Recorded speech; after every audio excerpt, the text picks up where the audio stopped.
Galera, muito bem-vindos a mais um vídeo do canal Marretando. Se é a sua primeira vez aqui no canal, prazer, eu me chamo Launelli e na aula de hoje nós iremos falar sobre dimensionamento de vigas, baseado, sendo que é importante ressaltar que toda essa aula, tudo que eu vou falar aqui, é baseada na aula do professor doutor José Luiz, que dá aula na Universidade Federal de Viçosa, tudo bem? Então, o que a gente vai fazer nessa aula, basicamente? Nessa aula, a gente vai trabalhar com um dos aspectos relacionados ao dimensionamento de uma viga, que é a verificação dessa viga ao esforço cortante que atua nela. E quando a gente fizer essa verificação, nós vamos verificar se será necessário ou não colocar enrijecedores nessa viga, tudo bem? Então vamos lá. Aqui, gente, nós temos uma planta de piso. Como sempre, em estrutura metálica, a gente trabalha com as dimensões em milímetros. 7.000 milímetros. E esse vão aqui tem 12.000 milímetros.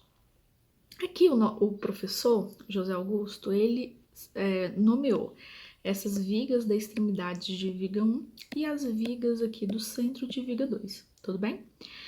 Isso aqui seria a representação do pilar e isso aqui seria a representação das vigas do tipo perfil I, tudo bem? Essa aula é, na verdade, uma continuação de alguns vídeos que eu já tinha postado antes, só que nesses outros vídeos eu verifiquei essa viga, nesse mesmo projeto, a FLT, que é flambagem lateral por torção, flambagem lateral da mesa e flambagem lateral da alma. Nessa aula a gente só está continuando esse dimensionamento dessas aulas que eu postei há muito tempo atrás, tudo bem? Aqui, gente, nós temos os parâmetros de projeto que a gente vai utilizar nessa aula. Aqui, todas as dimensões, como eu já tinha dito antes, é em milímetro.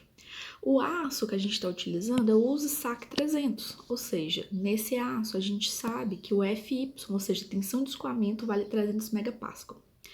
E além disso, sobre aquela estrutura que eu falei ali atrás, a gente vai ter uma laje de concreto, sendo que a espessura dessa laje de concreto é 10 centímetros, tudo bem?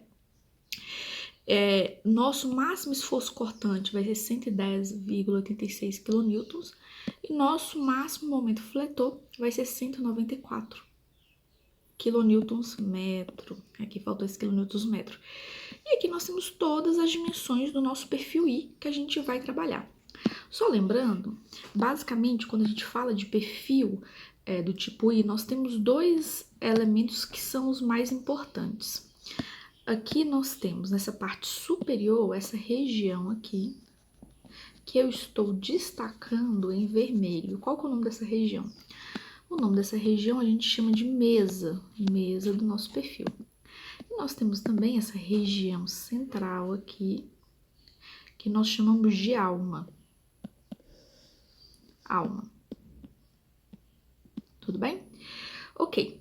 E aí temos os nomezinhos que a gente dá para essas partes. Vamos lá.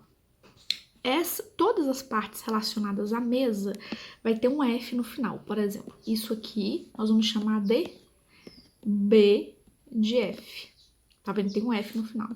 E aqui nós vamos chamar de T de F. Tudo bem? Já essa parte relacionada aqui à alma, a espessura da nossa alma a gente chama de T de W, e essa altura aqui e a altura da nossa alma nós vamos chamar de H, tudo bem? Esses aqui são alguns dos principais parâmetros. E finalmente o D, que também é importante, o D é a altura total, tudo bem?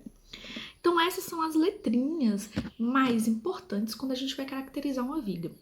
E aqui nós temos todas essas dimensões em milímetros. E onde eu encontrei isso, né? Eu encontrei isso no catálogo do fabricante desse perfil I, que nesse caso é o Gerdau, tá bom? Então vamos continuar. Então, basicamente, essa aula vai ser bem rapidinha. Eu vou fazer a verificação da resistência à força cortante do nosso perfil. A primeira coisa que a gente vai ver vai ser que a gente vai fazer todo esse cálculo para verificar se a gente vai precisar colocar enrijecedores ou não. E o que são enrijecedores? Enrijecedores, pessoal, são basicamente placas metálicas que a gente vai e solda elas aqui na alma do nosso perfil. E onde que a gente solda esses enrijecedores? Quando a gente tem um esforço cortante, uma viga biapoiada, uma viga biapoiada, nós vamos ter uma distribuição, então, calma, nossa viga biapoiada, vou aqui mudar a cor, ok. Nós vamos ter um esforço cortante muito maior aqui nas extremidades, tudo bem? Ok. Muitas vezes aqui nessas extremidades, esse esforço cortante é muito grande para que a alma do nosso perfil consiga resistir. Então, vamos imaginar que o nosso perfil não consiga resistir a esse pedacinho aqui do esforço cortante, ou seja, vamos supor que o nosso perfil ele só consiga resistir a um esforço cortante menor do que esse aqui, a partir daqui, tá bom? O que a gente faz? A gente coloca aqui nessa região que ele não conseguiria resistir ao esforço cortante um enrijecedor, que seria aqui, olha, essas placas aqui. E o que essas placas vão fazer? Elas vão ajudar a aumentar a resistência do nosso perfil ao esforço cortante que está atuando nele, tudo bem? Então, o que a gente vai ter que calcular basicamente? Nós vamos ter que calcular, nós já temos o esforço cortante que atua na nossa estrutura, e nós vamos ter que calcular o esforço cortante que esse perfil ele resiste.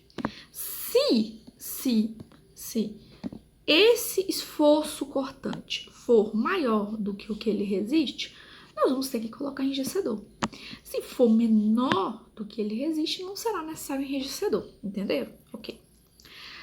No geral, vocês devem ter percebido, na maioria dos prédios, na maioria dos lugares, no geral, a gente não precisa colocar enrijecedores, a gente só precisa colocar enrijecedores em situações muito especiais, tudo bem?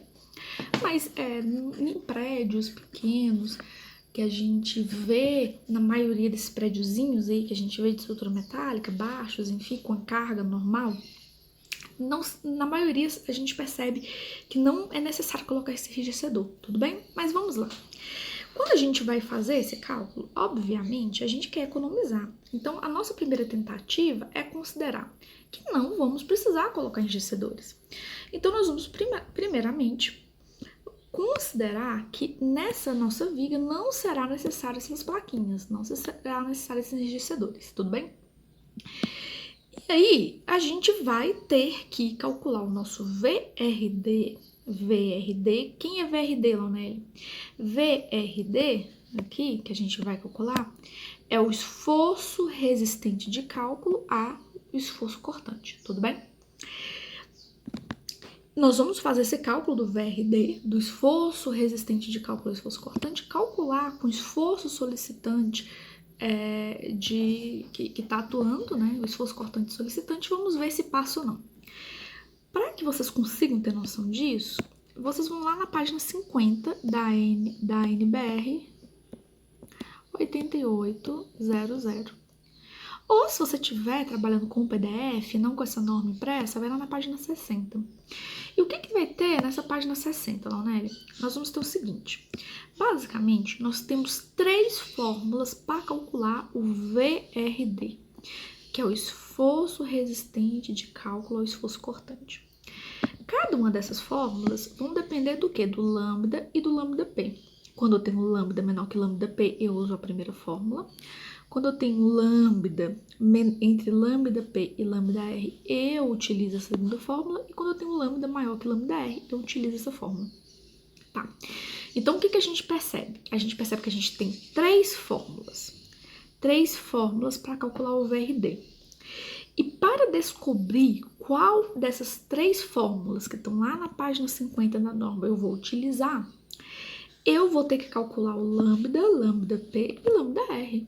Basicamente, a maioria dos exercícios de estrutura metálica são isso. A gente tem 3 possibilidades de fórmulas e para descobrir qual dessas 3 possibilidades de fórmulas a gente vai utilizar, nós somos obrigados a calcular o lambda, lambda P e lambda R, tá bom? Então, vamos lá. Aí aqui, gente, quais seriam as fórmulas do lambda, lambda P e lambda R? O lambda vai ser o H. Quem é o H, Launelli? Vamos aqui pegar, que aí vocês vão entender direitinho, tá?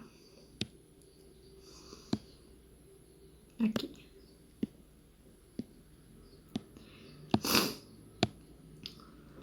Ótimo. Vamos lá. Nós vamos aqui. Nós temos 3 fórmulas para o lambda, lambda P e lambda R. Nós temos a primeira fórmula, que vai ser aqui, olha. O lambda, que vai ser H, que é a altura da alma, dividido por TW. Quem é TW? A espessura da nossa alma. Esse aqui é o nosso lambda. E esse lambda nós vamos calcular, comparar com lambda P e lambda R. E quem é lambda P? Lambda P é 1,10 que multiplica KV, que a gente vai descobrir quem a gente tem quem é.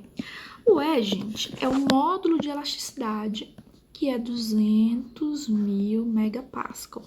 E como é que eu sei disso? Eu sei disso porque, diferente de estruturas de concreto armado, que o concreto, o seu E varia de acordo com o FCK do concreto, no aço, o E é sempre em torno de 200.000 megapascal, tudo bem?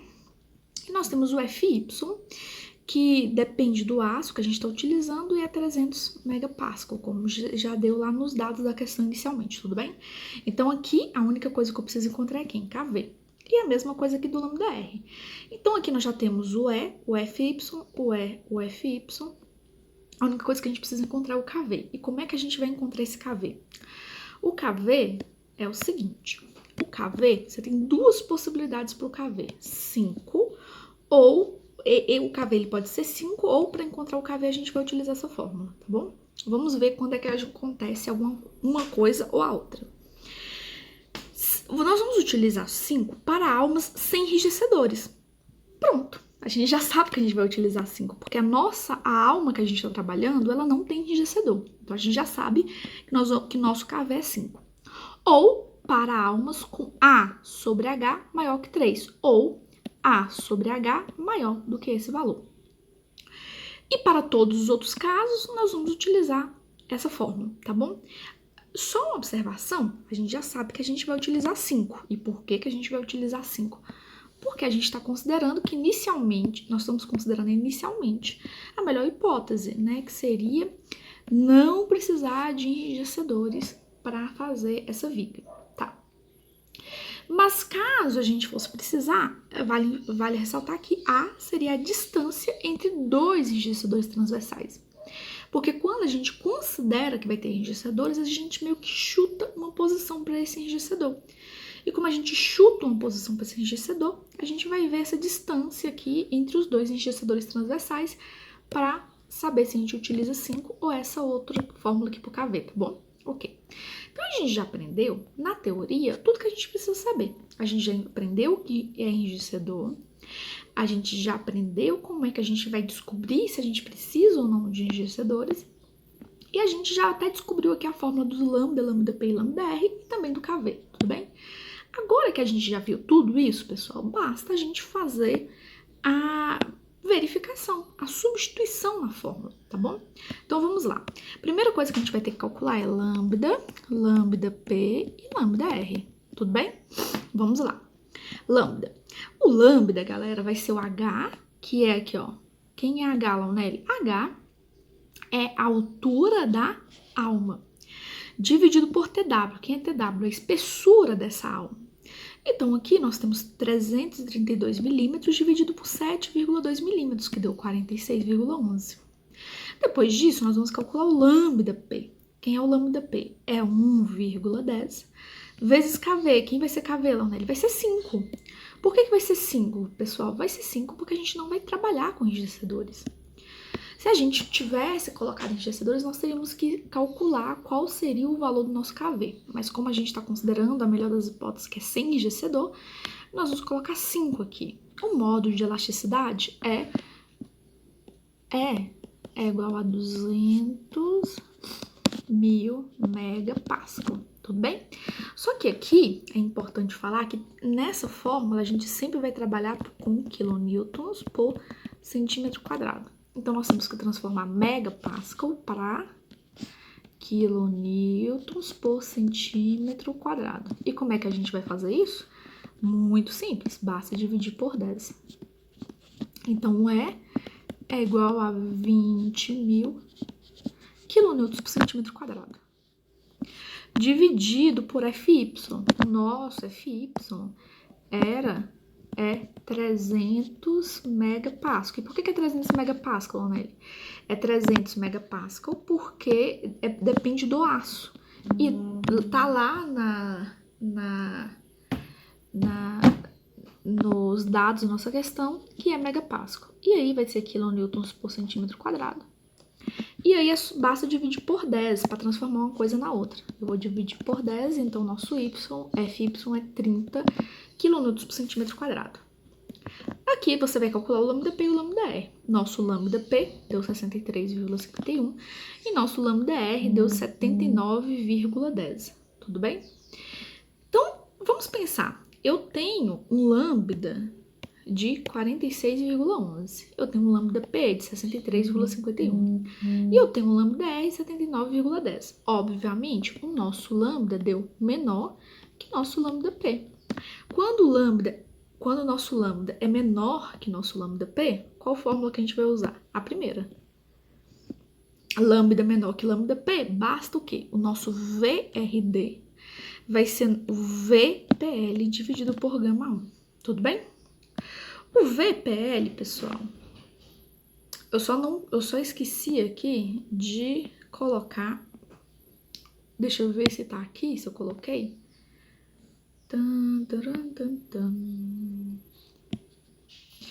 Eu só esqueci aqui de colocar a formulazinha do VPL, mas tá lá na página 50 da sua norma, tá bom? Só não coloquei aqui. O VPL vai ser o quê? 0,6, que é 60%, do AW, que quem é AW? O AW é a área da sua alma, da alma do perfil I. Esse aqui é quem? É a área,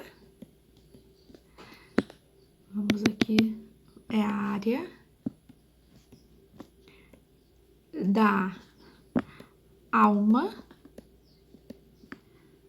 do perfil I. Pronto, é a alma do nosso perfil I. Vezes FY. Quem é FY? A tensão de escoamento, tudo bem? Então, vamos pensar, qual que é a área da alma de um perfil I? Aqui a gente tem uma espessura, que é TW, e uma altura, que é H. Basta multiplicar um pelo outro. Então, aqui... Ah, tá. Só uma observação. Essa definição aqui que eu coloquei do AW não é a definição da norma. Só tô fazendo uma marreta para vocês, tá bom? Mas é só uma observação que aqui não é bem a altura da alma. Quando eu utilizei a altura da alma, eu não fui tão correta, tudo bem? É o quê? Essa distância daqui até aqui, porque a alma mesmo, ela só vai daqui até aqui. Mas quando eu vou pegar o AW, eu vou pegar toda essa altura, tudo bem? Eu já tava confundindo vocês com isso, né? Eu vou pegar toda essa altura. Toda essa altura não é H, é D. E a espessura é TW. Eu vou até apagar isso aqui, definição, só porque eu fico com medo de vocês colocarem isso como regra. Seria como se fosse a altura da alma e mais um pouquinho. A altura seria a área da alma, mais aquele pedacinho lá da mesa, tá bom? E aí, então, não seria bem a área da alma em si, seria um pouquinho maior do que a área da alma, tá bom? Ok. Então, aqui, nós vamos fazer essa multiplicação D, que é a altura total do nosso perfil, vezes TW, que é a espessura da alma. Então, vai ser 35,5 centímetros, né? Que seria 355 milímetros, vezes a espessura dessa alma, que é 0,72 centímetros ou 7,2 milímetros. Fazendo essa continha, você vai encontrar que essa área é 25,56 centímetros quadrados. O VPL será então quanto? Será 60%? O que a gente considera como valor resistente ao esforço cortante? Esse valor de área vezes a tensão de escoamento do nosso aço seria quanto que ele resistiria de um valor absoluto.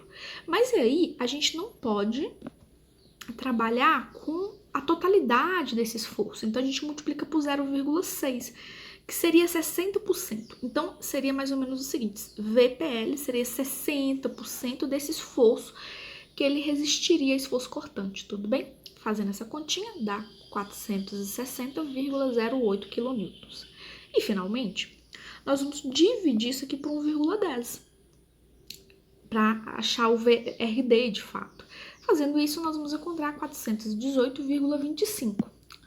Como aqui, nos dados da questão, o grande professor doutor José Luiz havia falado que o RA, ou seja, o esforço solicitante de cálculo já, era 110,86, o nosso 110,86 é menor que 460,08. Então, ok, nosso perfil passou e você não vai precisar de enriquecedor. Só uma dica, vocês vão perceber, fazendo contas desse tipo, que 90% das vezes, para não dizer um pouco mais, a gente não precisa de colocar enriquecedor na prática.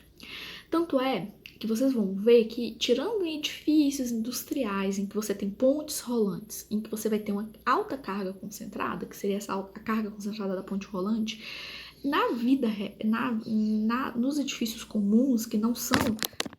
E aí vocês vão ver que nos edifícios comuns, no geral, a gente não coloca enriquecedor, tudo bem? Então era isso que eu tinha pra falar hoje, pessoal. Eu espero que vocês tenham gostado. Se vocês gostaram desse vídeo, compartilhe com seus amigos, deixe o curtir. Até a próxima. Tchau, tchau.